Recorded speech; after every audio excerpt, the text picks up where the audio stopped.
Hello people of the internet. Welcome to the first episode of the Zoology podcast. Today I'm sharing with you 3 interesting papers all on tool use behaviour in New Caledonian Crows. Now you might be under the misconception that tool use is a unique mammalian skill. However, I'm going to show you that New Caledonian Crows can challenge even the most skillful primate, all while having their wings behind their back. But first, some background. So the New Caledonian Crow is a medium-sized, fully black-plumed corvid native to New Caledonia, which is an overseas territory of France. New Caledonia is an archipelago within Melanesia, located about 750 miles east of Australia. The New Caledonian Crow only inhabit the main island, now apologise for my French here, Grande Terre, and the second largest island of the Loyalty Islands, Mary Island, which funnily, considering today's topic, was first discovered in 1793 by the British mariner Captain William Raven, but that's if you exclude the already settled Kanak people. Now I find it strange that the Crows have only been able to get to one of the Loyalty Islands, and it's one of the most southerly of them.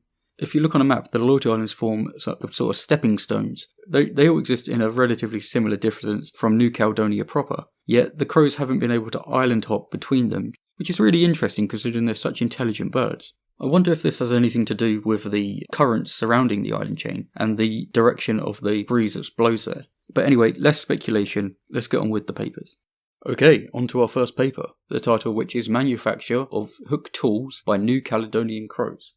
This paper was published in 1966 in the journal Nature. Now if anyone who knows about journals will know Nature is one of the best, if not the best journal to publish in. The sole author of the paper is Dr. Gavin Hart, at the time affiliated with Massey University in New Zealand. So this paper is an account of tool-making behaviour in situ New Caledonian crows.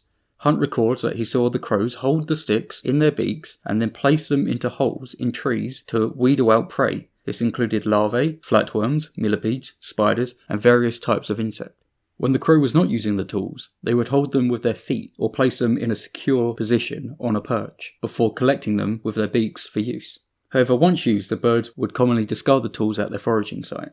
Although Hunt did record a mother crow carrying food and a tool in her beak, then transferring the tool to her feet, then feeding the chick with the grub in her beak, and then flying off with the tool held tightly. Hunt found that the crows used 2 distinct types of tools. The first was a twig with a hook at one end, which had its leaves and usually bark stripped. The second tool was cut from a pandanus leaf edge, designed in a step-like manner so that at one end it was broad, and this progressively got thinner and thinner with each step until the end, which was pointed. Isn't that amazing? Not only are these crows using more than one type of tool, they're actually designing the tools with what we can assume is for a specific use or specific utility. So the ones with the hooks, clearly they're used for hooking out different types of grub from the inside of the tree, while the ones that are stepped into a point clearly could be used for more jabbing gestures, and with the broad end clearly being able to use for greater manipulation. And that's exactly what Hunt observed later in the paper, that the birds would manipulate the tool by the thicker end, which is crazy because this may mean they may have a conception of durability. Dr. Hunt ends his paper by making a comparison to the development of similar tool use by humans after the lower Paleolithic period, which I think is really interesting because if that's at the cognitive level these birds is similar to humans in the lower Paleolithic, that's amazing. That's like having an intelligent alien species already on the planet. Like that we have no idea really how they think or how they see the world, yet they are here on these little islands, 750 miles east of Australia. It's crazy. Like, just by studying these, what could we actually develop and understand about our own evolutionary history? I guess, only time will tell. Okay, so that was the first paper. Nice and short, pretty concise, but it gives us a good background of the tool use behaviour in New Caledonian crows and realistically when it really started to be researched and observed. Right, on to the second paper, the title of which is Spontaneous Metatool Use by New Caledonian Crows. This was published in 2007 in Current Biology, also a very good journal. The lead author is Dr. Alex Taylor of the University of Auckland in Australia. Dr. Taylor contributed with 4 other researchers to produce this paper. So let's begin this where we left off with the last one, with human tool development. Dr. Taylor states that a key development in human evolution was the development of metatool use, or putting it more simply, the ability to use one tool to acquire another. Well, as I'm about to show you, it seems New Caledonian crows are flying towards a stage that initiated the amazing technological advancements of early hominins. The tools of this experiment were 1 short stick and 1 long stick. The aim was to use the short stick to acquire the long stick, so the long stick could then be used to acquire a reward. Before the first trial of the testing phase, each crow was given a 5-minute familiarization period with the experimental setup without the short tool present. The short tool was then placed in front of the toolboxes at the start of the trial. Testing continued until all crows had solved the task in 80% of trials across 2 consecutive 5-trial blocks, or until 35 trials had been completed. Dr. Taylor and colleagues used 7 crows captured on Mary Island for their experiment and released them after its completion. During the experiment, each crow was singly housed and out of view of the other crows. Before the experiment, each crows were given 10 tool-based tasks to allow them to familiarise themselves with each available tool. Now, I think this familiarisation stage is quite smart because it allows these birds to habituate to the tool, therefore reducing the effects neophobic behaviour may have on the experiment. Dr. Taylor and colleagues placed a small piece of meat 15 centimetres deep in a hole located 1.75 metres away from 2 identical boxes. One box held an 18 centimetre long stick placed about 4 centimetres inside. The other box contained a stone in a similar position. Obviously, this stone was useless for this experiment. The presentation of a relevant and irrelevant object was there to control for a random probing of each box. With random probing, the bird would be able to solve the experiment through trial and error. And obviously, they wanted to exclude that, which is smart. All of the sides of the boxes were inaccessible to the crows except for the front, which had vertical bars that restricted the crow's ability to insert its head, forcing it to rely on its bill instead. 5 centimetres in front of each box was placed a short stick. This stick was short enough that it couldn't be used as a tool to extract the meat from the hole, but was long enough that it would be able to be used to extract the long tool from inside the box. The task was considered a success if the bird was able to use the short stick to acquire the long stick and then the long stick to acquire the meat. Okay, now that seems like a pretty good and simple experimental setup. And now for the exciting thing, the results. So amazingly, all 7 of the crows developed metatool use and successfully extracted the food. 3 of these crows spontaneously produced the correct behaviour sequence on the first attempt. How crazy is that? On the very first attempt, they managed to solve it. 3 of the crows out of 7. Insane.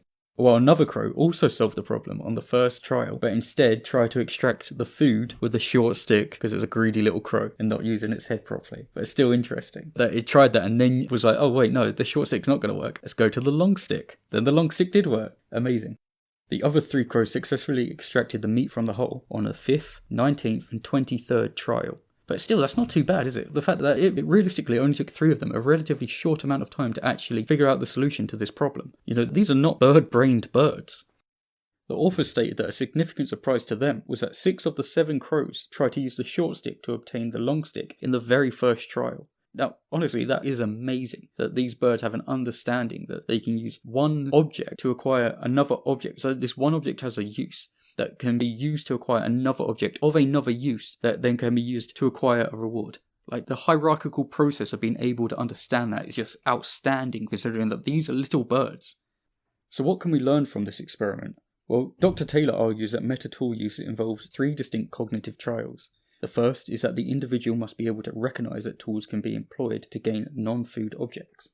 The second is that trials involve the individual to inhibit their food-directed behaviour in favour of self-control. Dr. Taylor states that even children and primates find this difficult to suppress. Hell, even I find this difficult to suppress if you give me anything like chocolate. And third, that the trial involves that the individual must be cognitively capable of hierarchically organising their behaviour, or in simpler words, that the individual must be flexible in organising sub-goals in order to achieve a main goal. An interesting thing to remember is that the crows didn't try to use a trial and error method to solve the experiment, which suggests that they have cognition more complex than that of simple learning processes. Dr. Taylor hypothesizes that the crows possess analogical reasoning, being able to construct an analogy that maps individual experience from previous problems onto a structurally similar novel problem. Although now striking evidence is emerging that corvids have convergently evolved cognitive abilities that rival those of our primate relatives. So far we have learned that not only can New Caledonian Crows design multiple different types of tools to obtain food, they can also use a metatool process to obtain food. What else can these amazingly intelligent birds do? Well, let's find out in our final paper of the podcast. This paper is titled New Caledonian Crows Plan for Specific Future Tool Use. This was published in 2020 in the Proceedings of the Royal Society B, also a very good journal. The lead author is Dr. Marcus Boeckle of the University of Cambridge, who collaborated with 8 other researchers. The discovery of the future is a key factor that allowed humans to become the globally dominant species that they are today. However, whether non-human animals can choose to plan for specific future events is still hotly debated. Dr. Boeckle argues that a method for providing evidence of planning would be to present an animal with a stringent test where they have to choose between multiple high-valued tools after observing a specific problem. The high-valued tool would function as a solution to the problem in one condition, but as a distraction in another. A high-value tool needs to be chosen due to the animal associating it with a positive outcome in the past, but it would then only be useful when the appropriate problem was available in the future. By having a variety of problems available in the future, it is possible to see if the animal can choose the correct tool for the specific anticipated task. Successfully solving these tasks would demonstrate that the animal is capable of planning for specific future tool-based problems. Okay, so we have an idea of how to test for future planning in animals, and now let's see how Dr. Boeckle and his colleagues undertook this with the new Caledonian Crows. Dr. Boeckle used 3 types of apparatus. The first was a remote-controlled food dispenser. A slot on its top surface existed, in which the crow could insert items. The box-shaped food dispenser contained a disc which, when activated by a remote control, turned, dispensing one piece of food into the slot. The crows were then trained to drop a hook into the slot to get the food. The second apparatus was a box which had a collapsible platform, which when stones were placed upon it, released a food reward. Now, to stop other items like sticks being used to trigger the food being released, Dr. Boeckle and colleagues installed a curved tube onto the top of the box in which the birds were trained to place the stones into. The third apparatus was simply an open-ended, horizontal perspex tube. Crows had to use a stick to push the food reward out of one of the ends.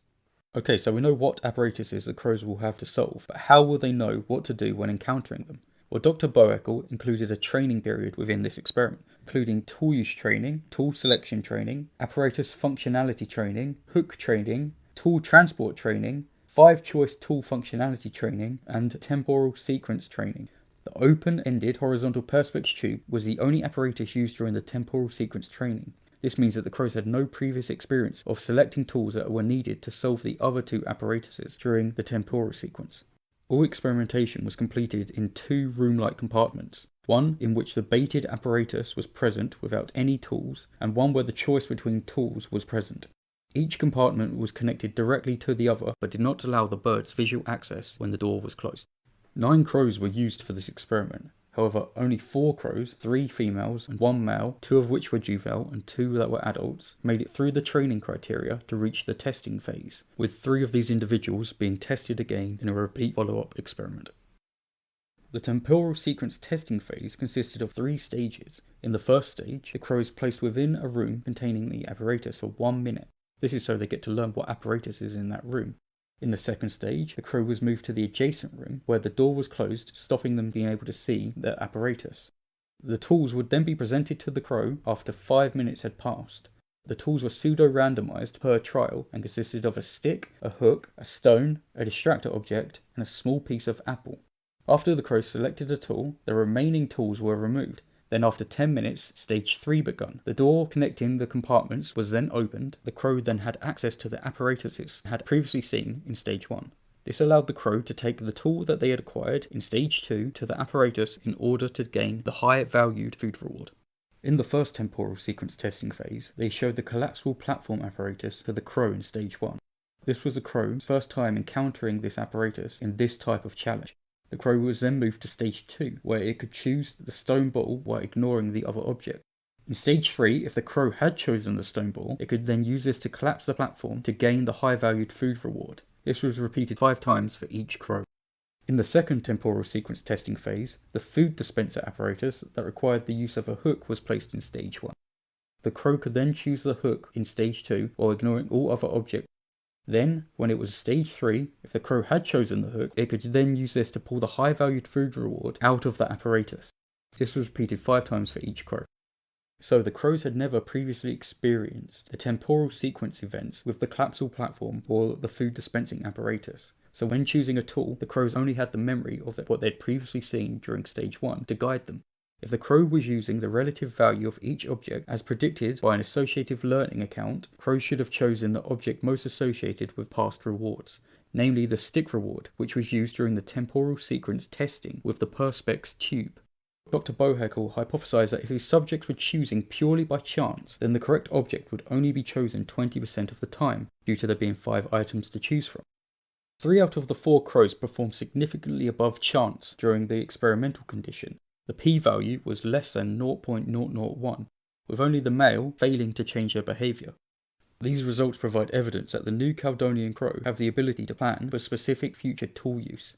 Across both experimental conditions, 3 of the 4 crows tested changed their object choice depending on which apparatus was observed during stage 1. Therefore, the performance was clearly not based on the preference for a specific tool type, but on the observation of which apparatus they were likely to encounter in the future. Despite the small sample size of this study, it's still amazing that these birds not only can be trained to solve different novel problems, they can then understand when they see a problem that in the future, if they have access to that problem again, as long as they can bring the tool with them, they can use that tool to gain the reward within that problem. That's absolutely amazing. These birds seem to have an understanding of the future. And just like humans, maybe they understand that if you can bargain with the future, so if you can make choices now, they clearly will have an outcome within the future. And I think this tool use experiment demonstrates that this is a possibility, that these birds may not be able to articulate as badly as I do, but they can still show within their revealed preferences that they understand that specific events now may play out to specific consequences within the future, and that's amazing. These birds are so intelligent, it's actually insane. Okay, but that's enough rambling from me.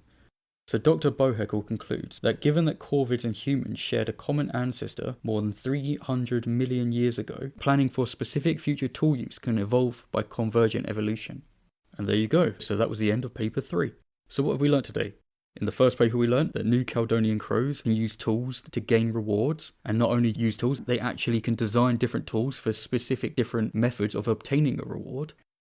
In paper 2, we learnt that these crows can use metatools, that is the ability to use one tool to acquire another tool to acquire a reward, so they can actually have a hierarchical set of stances and a set of sub-goals that they can use to acquire a main goal. But even more than that, we've learnt that these birds have evolved the ability to understand that tools gained in the past can then be used on future problems. I'm so excited for whoever wants to study their cognition and their tool-making abilities, because these birds clearly have a lot of research potential, and it would be amazing to see what they can tell us about our own evolution and our own cognitive development. Okay, so that's it. That's the end. Thank you for listening to the Zoology podcast, and I'll see you next time.